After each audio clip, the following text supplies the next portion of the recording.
হুম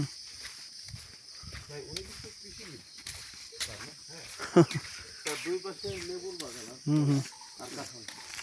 এই জায়গায় কাঁঠাল নো মানে এখন তো সিজন আগের থেকেই ধরা শুরু হচ্ছে যাওয়া শুরু হয়েছে।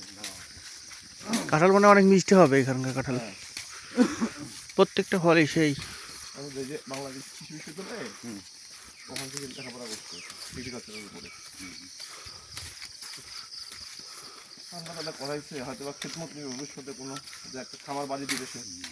হ্যাঁ আপনাদের আব্দুল আওয়ালের কথা মনে আছে? হ্যাঁ, আমার তো অনেক আফসোস করে। আর এই যে আমার অরিজিনাল পাহাড় থেকে